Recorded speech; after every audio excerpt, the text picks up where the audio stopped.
स्वागत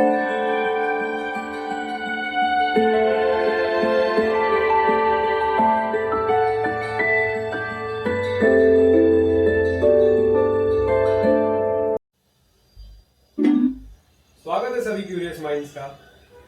जानी nature curiosity ये एक ऐसी चैनल है जहां पर मैं डॉक्यूमेंट करता हूं वाइल्ड लाइफ को, हमारी बायोडाइवर्सिटी को जो हमारे आसपास मौजूद है, चाहे वो फ्लोरल बायोडाइवर्सिटी हो या फिर फॉनल प्लांट्स हो या फिर एनिमल्स या इंसेक्ट्स। इनको डॉक्यूमेंट करता हूं और आपके साथ इनके बारे में इंफॉर्मेशन शेयर करता हूं ताकि हम हमारे आसपास के जीव जंतुओं को, प्लांट्स को समझ सकें और सपोर्ट कर सकें।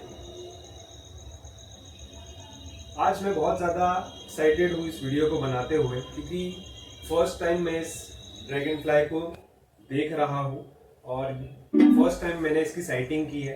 तो काफ़ी सारे ड्रैगन फ्लाइज हमारे एरिया में होते हैं, लेकिन ये वाला जो है ये पहली बार मुझे देखने मिला है। तो दूसरे एरियाज में कॉमन हो सकता है, लेकिन हमारे एरिया में इसको देखना बहुत अनकॉमन है।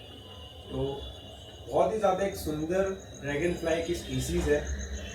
तो सबसे पहले स्पीसी की बात करूं कि कौन सी प्रजाति का ड्रैगन फ्लाई है, तो ये पैरागोम्फुस स्पीसीज का प्रजाति का ड्रैगन फ्लाई है और ये एक फीमेल है। इसकी जो बैक साइड पे टेल है, इसको देखकर हम समझ सकते हैं मेल में एक हुक जैसा बना होता है, इसमें ऐसा नहीं है। तो ये एक फीमेल है पैरागोम्फुस स्पीसीज की। कॉमनली इनको कॉमन हुकटेल कहा जाता है इस प्रजाति को, या फिर कॉमन ओवरटेल कहा जाता है। अगर मैं स्पीसीज की बात करूं तो ये जीनस पैरागोम्फुस है और स्पीसीज लिनेथुस हो सकती है। लिनेथुस इसलिए क्योंकि इसको कॉमनली लाइन्ड हुकटेल भी कहा जाता है। और ये फैमिली कौन सी है? फैमिली है बॉम्फिडे।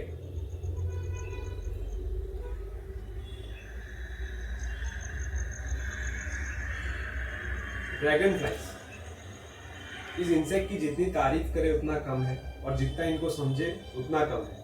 बहुत ज़्यादा बेनिफिशियल इंसेक्ट होते हैं इंसानों के लिए। क्यों, मैं आपको समझाऊंगा। ड्रैगन फ्लाइज पे वैसे तो मैंने वीडियो बनाए हैं और बेनिफिशियल इंसेक्ट का जब वीडियो बनाया था तब उसमें भी इसको मेंशन किया था। बहुत ज़्यादा इम्पॉर्टेंट होते हैं हमारे आसपास की जो हेल्थ होती है एनवायरमेंट की, उसको ये दर्शाते हैं। ओडोनिट्स इनको कहा जाता है और ये प्राइमरीली एक्वेटिक इंसेक्ट्स होते हैं। अपने ब्यूटीफुल कलर और होवरिंग स्किल के लिए जाने जाते हैं।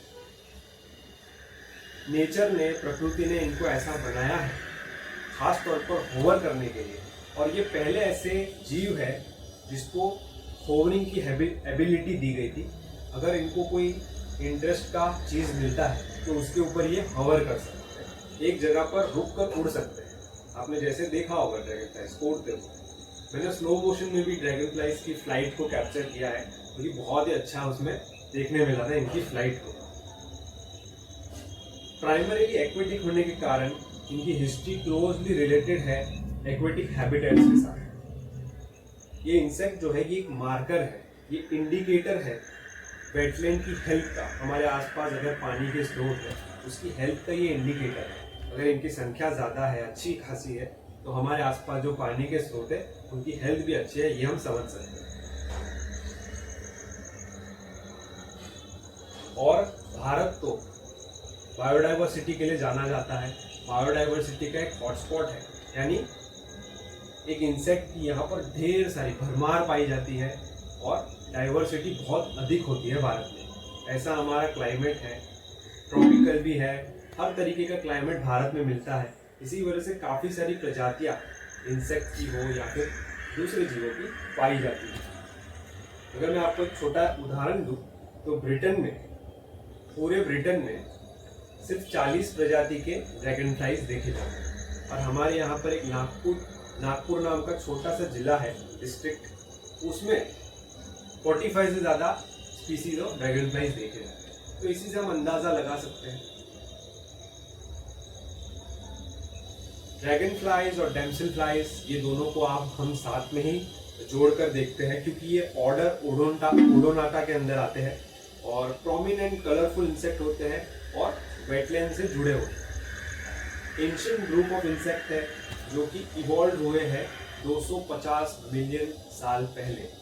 पहले के समय पर इनकी साइज बहुत बड़ी हुआ करती, धीरे धीरे एवोल्यूशन ऐसा हुआ कि इनकी साइज छोटी होती गई। 5000 से ज्यादा स्पीसीज ओडोनेट्स की दुनिया भर में पाई जाती है। भारत की बात करें तो 500 से ज्यादा स्पीसीज, 200 से ज्यादा सब स्पीसीज पाई जाती है, जो कि अभी तक रिकॉर्ड हो चुकी है।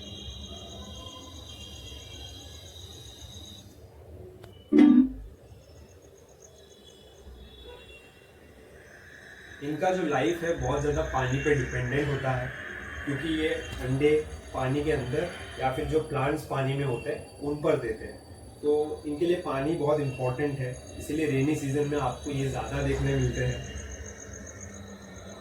ये एडल्ट्स जो होते हैं वो लेट इवनिंग अर्ली मॉर्निंग में निकलना पसंद करते हैं, और जो इमर्ज होते हैं एडल्ट्स ओडोनेट्स के, वो अपने आसपास की सराउंडिंग को कॉलोनाइज करते हैं। मेल ओडोनेट जो होते हैं वो ज़्यादा ब्राइटली कलर्ड होते हैं फीमेल के कंपैरिजन में। खास ये इंसेक्ट को मैंने बेनिफिशियल इंसेक्ट कहा, ऐसा इंसेक्ट जो इंसानों की मदद करता है। कैसे मैं आपको बताऊं, तो ये शिकारी जीव होते हैं, दूसरे इंसेक्ट्स का ये शिकार करते हैं। खास तौर पर जो इंसानों को परेशान करने वाले मच्छर हैं उनको ये बहुत बहुत पसंद करते हैं खाना, इसलिए मच्छरों को ये बहुत ज़्यादा पकड़ कर खाते हैं। मच्छरों का बड़ी संख्या में शिकार करते हैं, जिससे हमें फ़ायदा होता है। डेंगू जैसी अगर बीमारियां हैं कंट्रोल में लाना है तो एक बायो कंट्रोल एजेंट के तौर पर ड्रैगन फ्लाइज को प्रमोट करना चाहिए। और ये छोटी मक्खियों को पकड़ सकते हैं, बटरफ्लाइज को, छोटे दूसरे ड्रैगन फ्लाइज को भी ये पकड़ते हैं और हवा में ही पकड़ते हैं। इस चैनल पर मैंने एक वीडियो बनाया था जिसमें मैंने टाइटल लिखा था लार्जेस्ट माइग्रेशन, किसी भी जीव का जो सबसे लंबा माइग्रेशन, वो भी एक ड्रैगन फ्लाई की स्पीसीज जिसको वॉन्डरिंग ग्लाइडर कहा जाता है और साइंटिफिक नाम पेंटाला फ्लैवेसेंस है, वो करती है प्रजाति। और इनका माइग्रेशन जो है वॉन्डरिंग ग्लाइडर का, ये डिपेंडेंट होता है मानसून विंड पे, और ये पूरे इंडियन सब कॉन्टिनेंट में माइग्रेट करते हैं। इसीलिए आप देखोगे कि अचानक बरसात में जो वॉन्डरिंग ग्लाइडर नाम की प्रजाति है वो अचानक हजारों की संख्या में दिखाई देती है।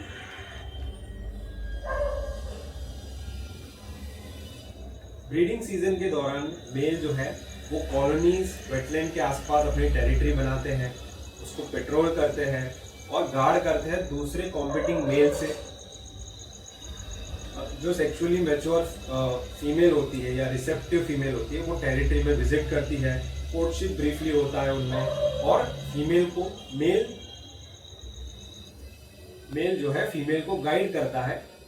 जहाँ पर अंडे देने बाहर आते हैं वो कम्प्लीटली एक्वेटिक होते हैं और बहुत ज्यादा इफेक्टिव प्रेडेटर्स होते हैं, वोरेशियस फीडर्स होते हैं। ड्रैगन फ्लाइज को हम जब भी दिमाग में लाते हैं तो उनकी फ्लाइंग एबिलिटी सामने आती है, हम याद करते हैं, क्योंकि बहुत ज्यादा स्ट्रॉन्ग फ्लायर है। नेचर ने इनको उड़ने के लिए बनाया है। ये होवर कर सकते हैं, पीछे की ओर उड़ सकते हैं, एक ही जगह पर उड़ते हुए रह सकते हैं और 180 डिग्री तक टर्न भी कर सकते हैं। ड्रैगन फ्लाइज को आइडेंटिफाई करना बहुत सिंपल है। जब ये रेस्टिंग पोजीशन पे होते हैं, यानी बैठते एक जगह पर, तो उनके पंख उनकी बॉडी से राइट एंगल पर होते हैं, यानी कि स्प्रेड आउट होते हैं। डेमसेल फ्लाइज में अपने बैक के पीछे होते हैं।